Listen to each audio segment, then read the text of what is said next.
We're going to get the show rolling now. Our next speaker is somebody who's really, really well known on the speaker circuit. He's a former FBI agent, and he's one of the leading experts in nonverbal communication in the world. He's published 11 books, and he's going to basically show us how the way we act, our nonverbal cues, can affect the way people communicate with us, the way we present ourselves. And he's going to help you understand other people's nonverbal cues and how it all relates to community, right? This is what we do. Like, we talked a lot about the theoretical stuff before. We talked a lot about the ways that we can integrate into our business, but this section is all around how to build engagement with people. So we're going to start with this talk, which is very hands-on. It's about engaging people in person. We're going to go into a lot of online engagement and understand a little bit more of the practice of building community and actually building engagement for people. So let's give a big CMX welcome to Joe Navarro!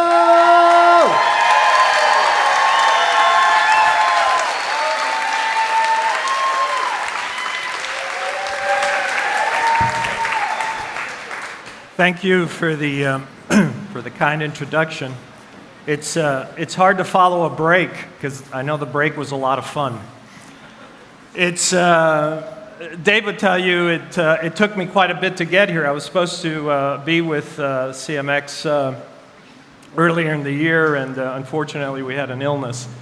But it's a pleasure to be here. In 1960. And this explains why I'm in front of you.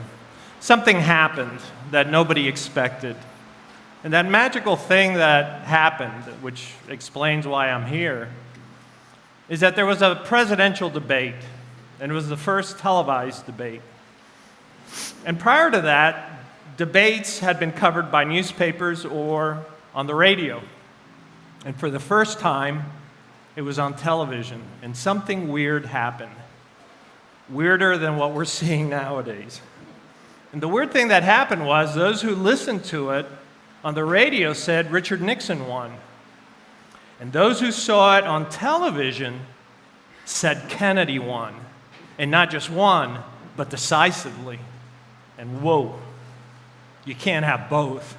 How can you have one group who listens to it say he won, and the other group who saw it say the other one won? And that difference was the nonverbal communications. Now, in 1960, that's what I looked like, and I was in Cuba. And I was actually that week getting my passport picture because the communists had taken over, things were getting nasty, priests were disappearing, they had just closed my school, and my parents were thinking, we need to get out of here. And at that time, the word refugee wasn't a dirty word like it is today. So we were going to take refuge somewhere, and that place was the United States. Now, I wanted to save people and be heroic and so forth, and well, things didn't quite turn out that way, so I ended up here in the States. I learned English, and somehow I became an FBI agent. And there's some things that I learned along the way, both as a refugee and as an observer of life.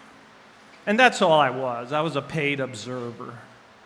And I want to share these with you because as fascinating as criminals were, they were not nearly as fascinating as the people that I studied along the way, and certainly in the last 15 years in writing books, that I define as really being exceptional. And they're exceptional because of things that are nonverbals. So I'd like to cover that with you today. And nonverbals is very broad. It's everything that communicates but is not a word. So this room has its own message, its own history. You have your own message that you communicate. If your mother didn't dress you and you chose to dress yourself today, you are communicating how you feel, what you think, maybe where you're from. We communicate in all the things that we attach ourselves to, whether we use a Mont Blanc pen or we use a Bic pen. So it's a very broad field. And it's interesting how many things that we observe nonverbally. You don't walk up to somebody and say, "Excuse me, are you honest?" Nobody does that. And yet, how do you let people in through the front door? Somebody knocks on your door. Who do you decide to talk to? Who do you decide who you're going to lend money to or assist or whatever?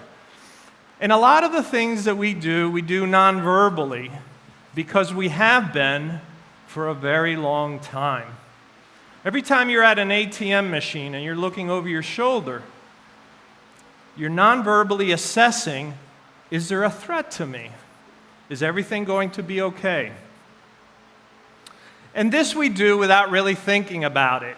We look at this individual and we say, oh, wait, this individual looks professional. This is what we call thin slice assessment. He looks competent. He looks friendly.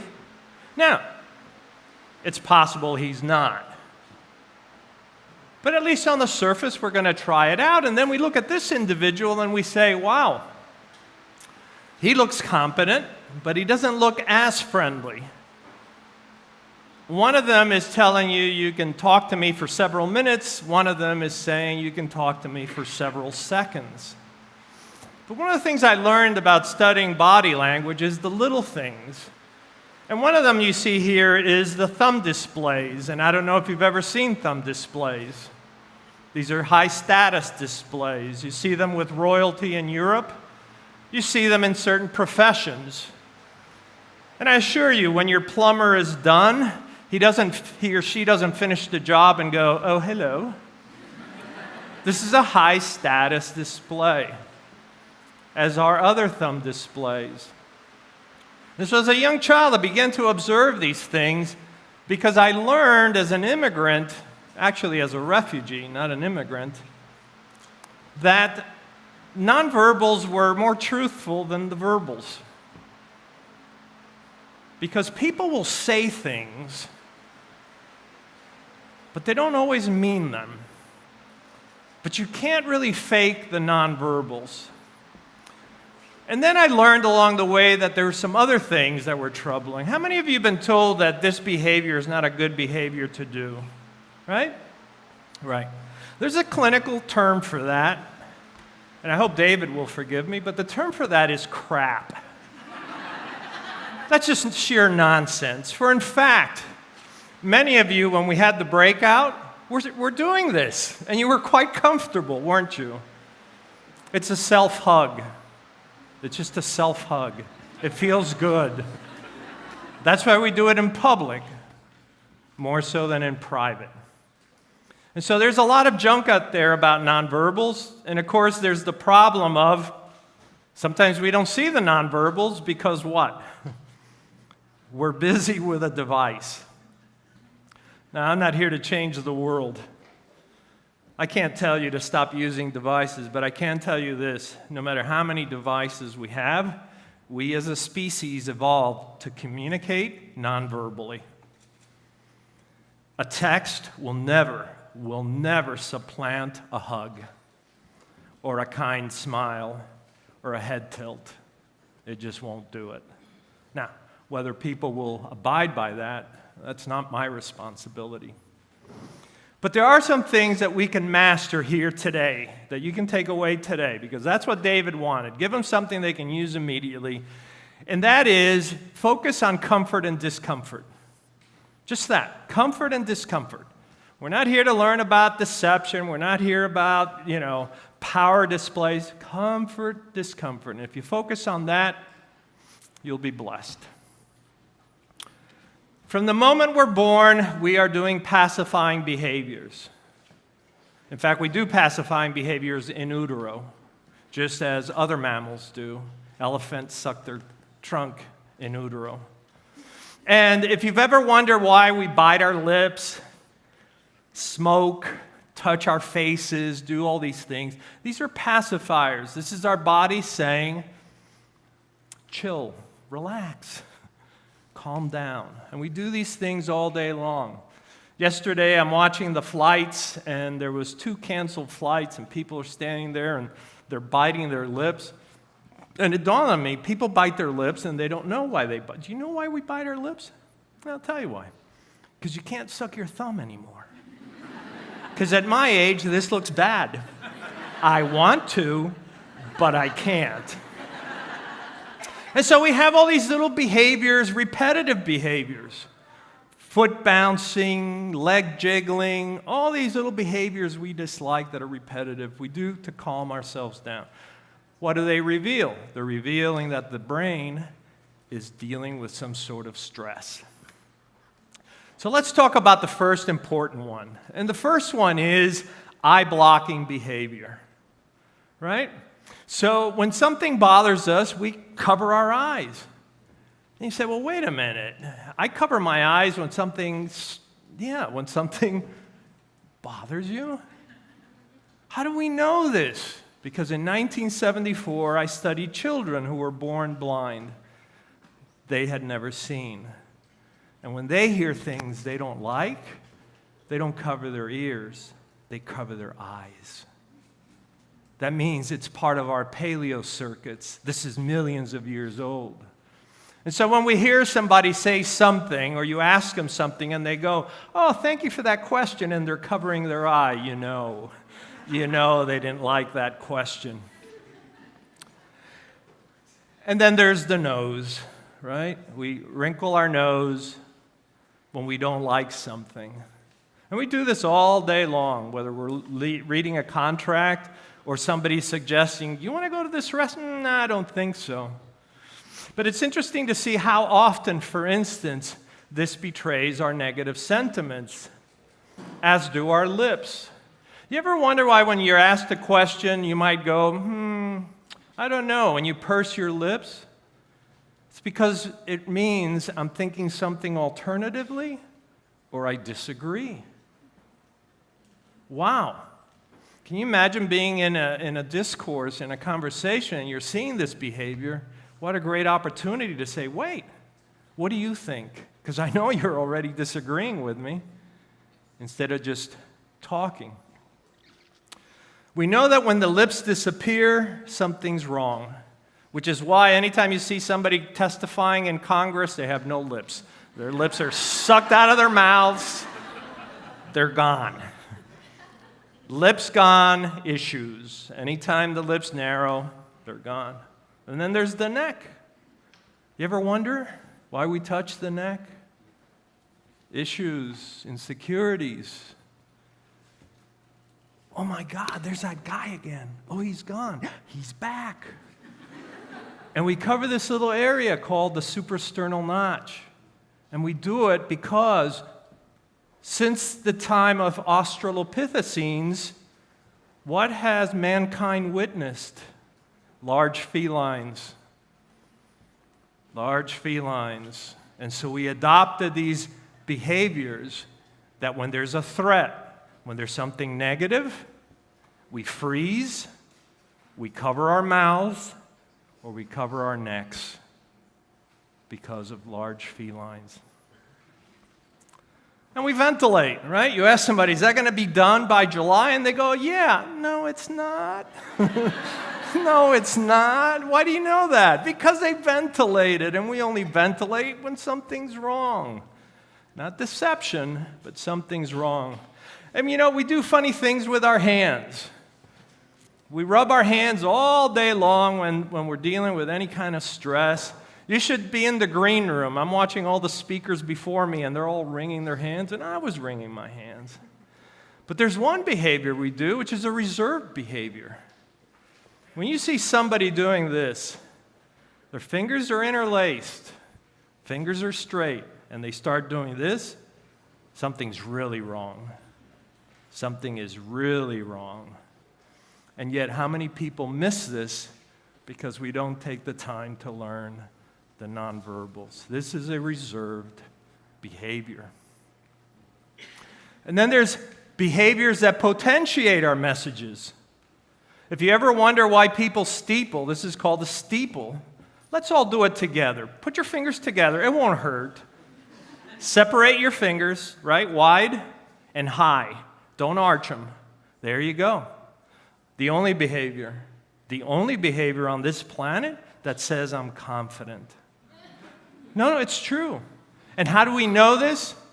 Because when we look at blind children, they do this behavior to other blind children, which means that they've learned to perform it and they're receptive to getting that message.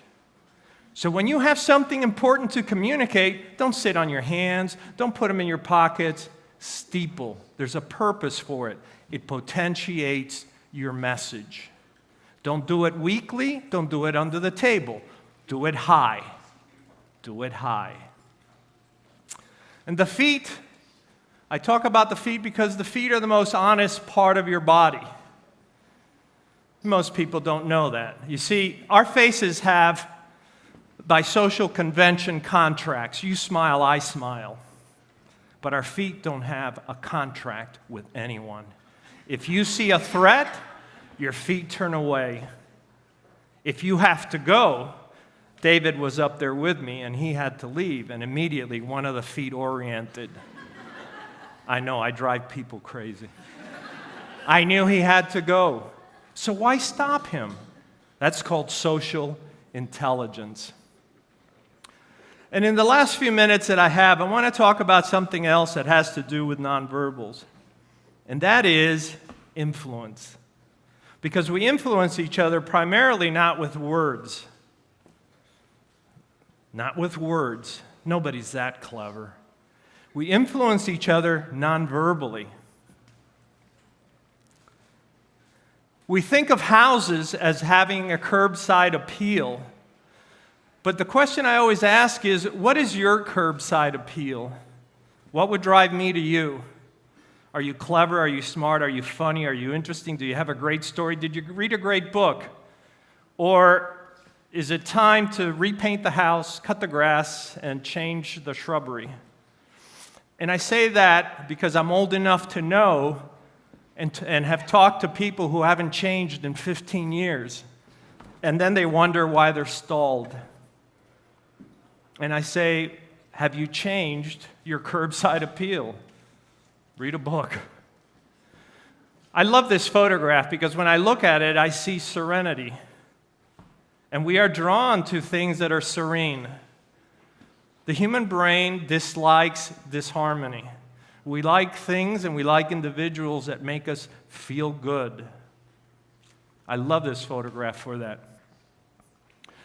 We like this guy, even though he's the same as... I don't know how that picture got switched with that one.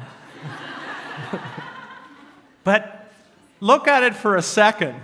Why are we drawn to one and not drawn to the other one? And here's the message. Clothing does matter. Oh, yes, but it does. Oh, but it does. Look at the research. Now, I realize that I'm the one that's overdressed here, and maybe I need to apologize, but that's the way I feel comfortable.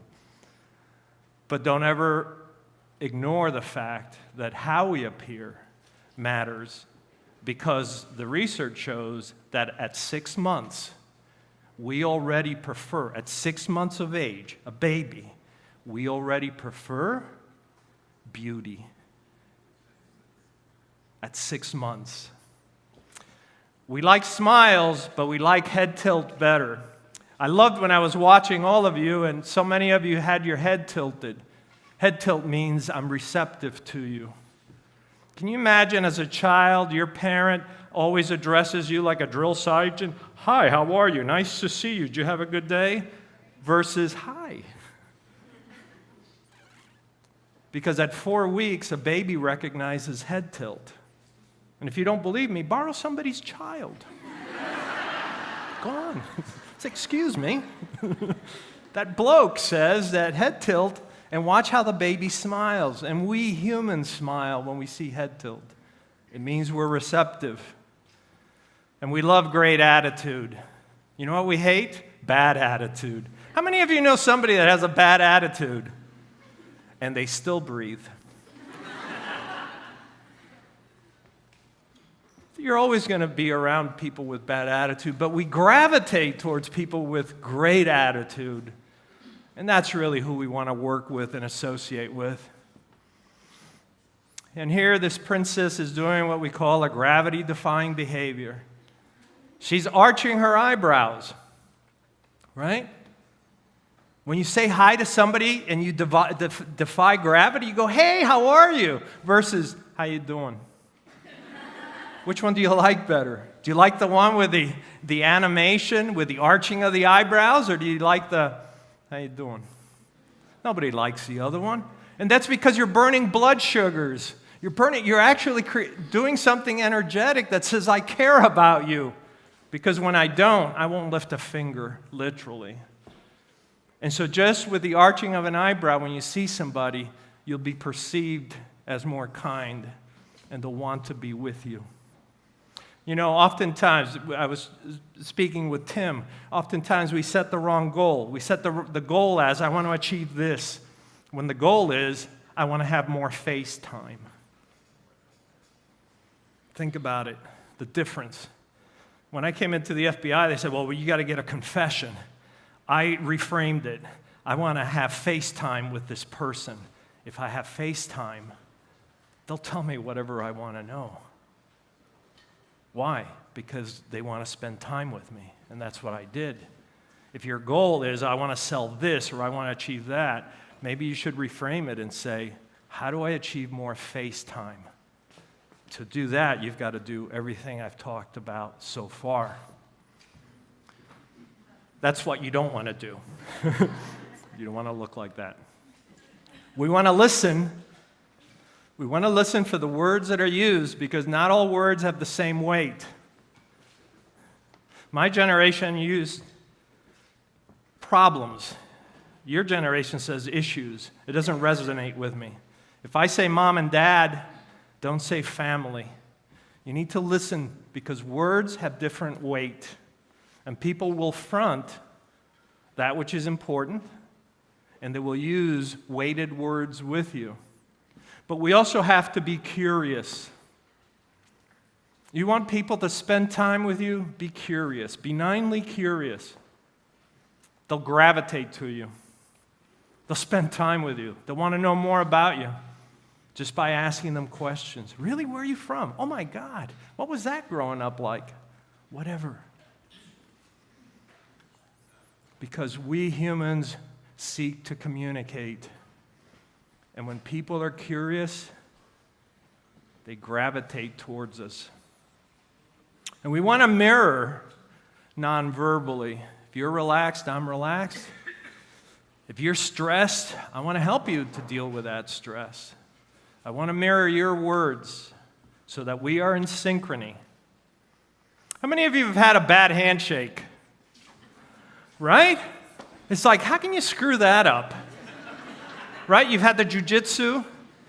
You've had the wet fish, right? Go ahead and do it. Do it for me. Yeah, there you go. I've had everything. I've had the probe. I've had the one where the index finger is halfway up my arm, and I didn't know index fingers were that long, first of all, and secondly, are we engaged? Or, and so, how can you screw up a handshake? But here's what's important. We remember negative things for about 13 years. It goes to that part of the brain that reminds us that we can't touch a hot stove every day. And that's why it sticks with us so long. So the first time we touch, get it right. Because when you get it wrong, just tell yourself, I'm going to remember it for 13 years. Yuck. Simple things like even how we point, right? Everybody point at me. Oh, this is what it looks like. Do you like it? No. This is what it should look like. Let's all do it together. It's like I want to be with you. Everybody point to the wall. Just do it again. It won't hurt you. There you go. Now with your finger. Like this, like this. Simon Says. Why? Because the brain is prepared to accept this far better than this. That's how sensitive our brains are to nonverbals. And yet, how many people we see say, why don't you take a seat right there, and right away, we hate that. Take care of the little things, because the broken windows, when you show you don't care, other people will not care. That's in your home and at business. You see garbage outside, people will dump garbage. They see you picking up the garbage, they'll pick it up. They see you cleaning up your language, they will clean up their language. You stop wearing torn jeans, they'll wear nice jeans. You stop dropping F-bombs, they will stop dropping F-bombs. But the minute you don't care, other people won't care. How many of you do presentations?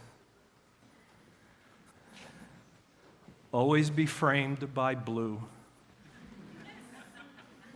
There is no other color to be framed by. And that's why you see what you see. Always be framed by blue. The research is ample. I don't have time to explain it all. What happened? Yeah, we're seeing this peopling. Oh, yeah. That's the head of Xerox. Simplicity. Humans like things simplified. Don't make it complex. The simpler, the better. Just when you write it, if there's one thing I've learned after 11 and a half books, is you simplify. Simplify, simplify. Write it, edit it, cut it down. Does anybody know who Edward Everett is? Nobody does. And he was the most gifted speaker of his day. And the reason nobody knows who he is, and they should, because he was the president of Harvard and was paid to go give the most momentous speech of the day, which was at the Gettysburg Address. But his problem is he spoke for 2 hours and 30 minutes. But then he was followed by this guy, who basically tweeted. Abraham Lincoln gave the first tweet. He spoke for 2 minutes, 26 seconds. He spoke so fast, they couldn't set up the cameras in time. But it's his speech we remember because of its brevity and its simplicity. Next time you think you're clever, remind yourself, we are not. Keep it short. Nobody remembers that 2 hour and 20-minute speech, not one word of it, nowhere, nobody. But we remember 77 years ago. Humility is huge, and we all need a little humility check every once in a while. Every one of us. Every once in a while, you need to take a step back and say, do I need a little bit of humility? Go to that humility bottle in wherever you've parked it, take it out and take a little, tablespoon of it. Because we all need a little bit of humility. And we all need empathy. And empathy is tactile and it's present. Remember this. Empathy is not over the internet. That's communication. Empathy is tactile and it is present. And it is powerful. I still remember the day when Princess Diana picked up a baby that had AIDS and the world changed. The world's perception of AIDS changed because, oh my God, she touched a baby that had AIDS. And now it's okay. Even doctors took off their masks. Empathy, folks, is powerful. And I've learned some things along the way because of our situation in my life. Because when we came here, we were very poor. Very poor. And we didn't speak the language.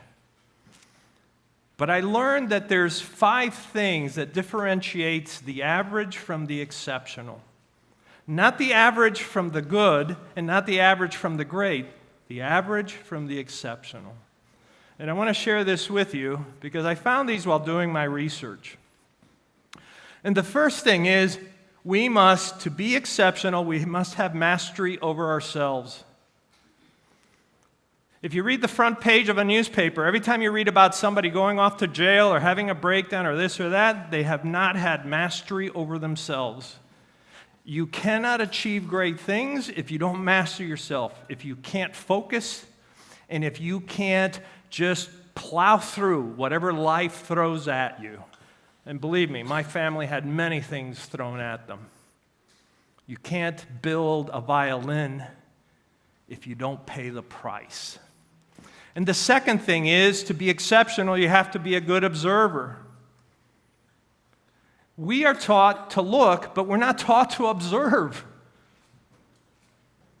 Most of us don't know what to look for. We're not taught to observe, and yet we know exceptional people are great observers.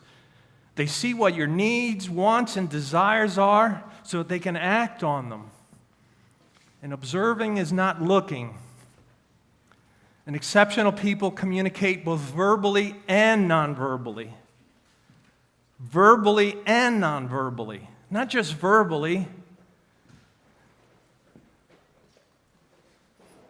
And they do it effectively with a purpose.